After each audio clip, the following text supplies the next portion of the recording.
स्वागत है आप सभी का हमारे चैनल रिलैक्सिंग सक्सेस पर। दोस्तों, आज की कहानी बहुत ही महत्वपूर्ण है हर उस व्यक्ति के लिए जो व्यक्ति अपनी ज़िंदगी में एक अच्छा मुकाम हासिल करना चाहता है। यह कहानी उस व्यक्ति के लिए बहुत ही महत्वपूर्ण होने वाली है जो नेटवर्क मार्केटिंग बिजनेस में है या सेल्स के व्यवसाय में है या जिस व्यक्ति का एक ऊंचा लक्ष्य है। और यह कहानी उस व्यक्ति के लिए भी है जो जल्द ही लोगों की बातों में आकर अपना लक्ष्य बदल देता है और असफल हो जाता है। यह कहानी आपको बताएगी कि लोग आगे बढ़ने वाले व्यक्ति को कैसे रोकते हैं, जिस व्यक्ति का निश्चित लक्ष्य होता है उसका रास्ता कैसे भटकाने के लिए आते हैं। इस कहानी को सुनने के बाद आप अपने रास्ते में आने वाली रुकावटों का आसानी से सामना कर पाएंगे और अपने लक्ष्य तक पहुंचने के लिए रास्ते में आने वाले भटकाव से भी बच पाएंगे। यह कहानी आपको बताएगी कि जब आप अपनी सफलता के लिए आगे बढ़ते हैं तो रास्ता भटकाने वाले कैसे आपका लक्ष्य के प्रति भ्रमित करते हैं। तो आइए शुरुआत करते हैं आज की कहानी का। एक गाँव में एक बहुत ही प्रसिद्ध पंडित रहता था। उस पंडित का नाम श्याम था। वह पंडित जिस गाँव में रहता था वह उस गांव के प्रसिद्ध मंदिर पर पूजा करता था और सभी शादियां व सभी धार्मिक कार्य वही पंडित करवाता था। वह पंडित इतना प्रसिद्ध था कि आसपास के सभी गांव में उसकी चर्चा हुआ करती थी। श्याम पंडित इतने प्रसिद्ध थे कि सभी लोग उन्हीं से अपना धार्मिक कार्य कराने के लिए दूर दूर गाँव से आया करते थे और अच्छा दान दिया करते थे। एक बार पंडित जी अपने गाँव से दूसरे गाँव शादी कराने गए हुए थे। वह गांव पंडित जी के गांव से 4-5 गांव छोड़कर था। पंडित जी जब शादी कराने के बाद वहां से लौट रहे थे तो उन्हें एक बकरी भेंट स्वरूप दी गई। जब पंडित जी बकरी को लेकर लौट रहे थे तो वह पैदल पैदल अपने रास्ते में बकरी को लेकर धीरे धीरे आ रहे थे, क्योंकि उनका गांव 4 गांव के बाद था। जिस रास्ते से पंडित जी लौट रहे थे उस रास्ते पर 4 ठग रहते थे और वह आने जाने वालों को लूटा करते थे। जब उन 4 ठगों ने पंडित जी को देखा तो बोलने लगे, आज तो सुबह से कोई नहीं मिला है और हमारे खाने पीने की व्यवस्था भी नहीं हुई। चलो आज पंडित जी को ही लूट लेते हैं, इनसे ये बकरी चुरा लेते हैं।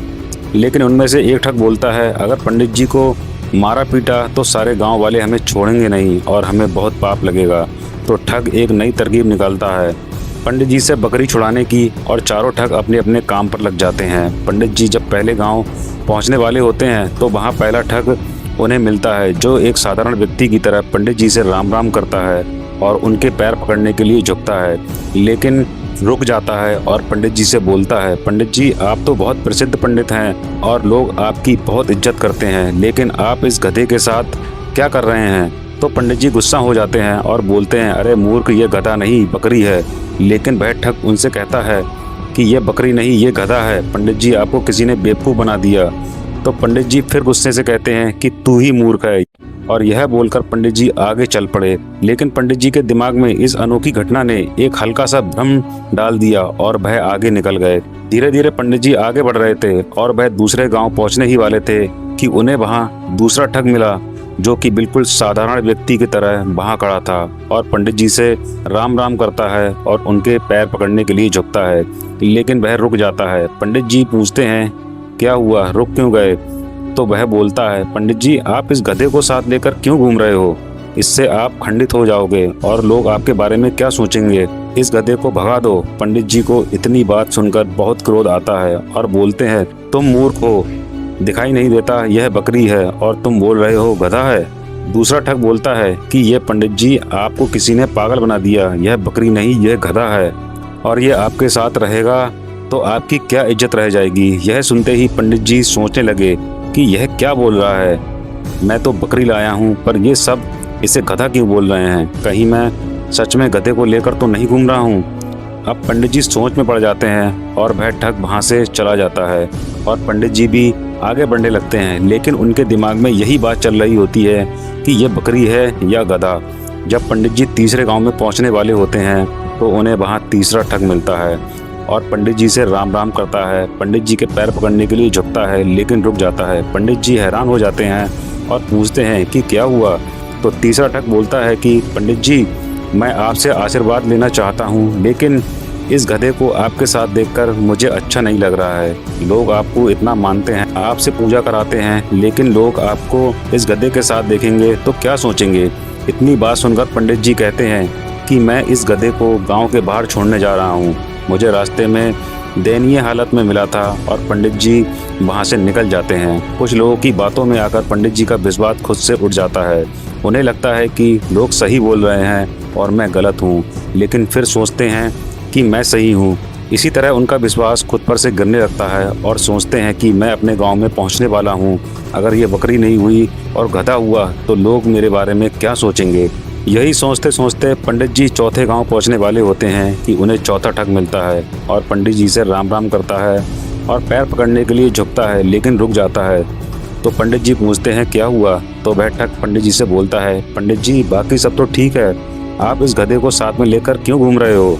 तो पंडित जी कहते हैं कि मैं इस गधे को गांव के बाहर छोड़ने वाला था।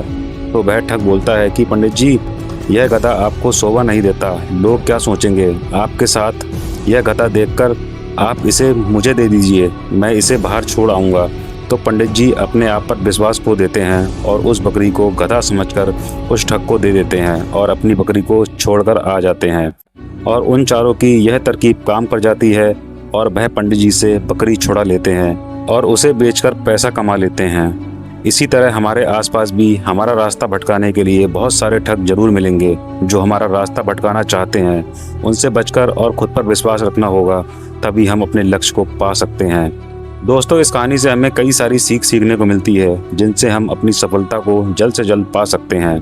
नंबर 1, सबसे पहले तो हमें सीख मिलती है कि हमें खुद पर विश्वास रखना चाहिए। दूसरे व्यक्ति क्या कह रहा है उससे कोई फर्क नहीं पड़ना चाहिए, क्योंकि रास्ता भटकाने वाले बहुत मिलेंगे। इस कहानी में भी वही हुआ। अगर पंडित जी को खुद पर विश्वास होता कि हाँ ये बकरी ही है, तो वह अपनी बकरी को ठगों को नहीं देते। इसी तरह हमें भी अपने ऊपर विश्वास रखना होगा, हमारी मंजिल हमारे सपनों के ऊपर विश्वास करना होगा। नंबर 2, अगर हमें अपना लक्ष्य हासिल करना है तो हर किसी से सलाह नहीं लेना है और किसी भी व्यक्ति की नकारात्मक बातों से हमें कोई फर्क नहीं पड़ना चाहिए, क्योंकि लोग तो सिर्फ आपको भटकाने के लिए आते हैं कि ये कर लो वह कर लो, लेकिन अगर आपका कोई निश्चित लक्ष्य नहीं होगा तो आप कभी सफल नहीं होंगे। इसलिए अपना लक्ष्य बनाकर सिर्फ उनके ऊपर काम करो, बिना किसी व्यक्ति की बातों में ध्यान दिए। नंबर 3, जब आप अपने लक्ष्य को पाने के लिए काम करते हैं तो रास्ता भटकाने और रास्ता रोकने बहुत सारे लोग आएंगे, आपको उनका सामना करना होगा।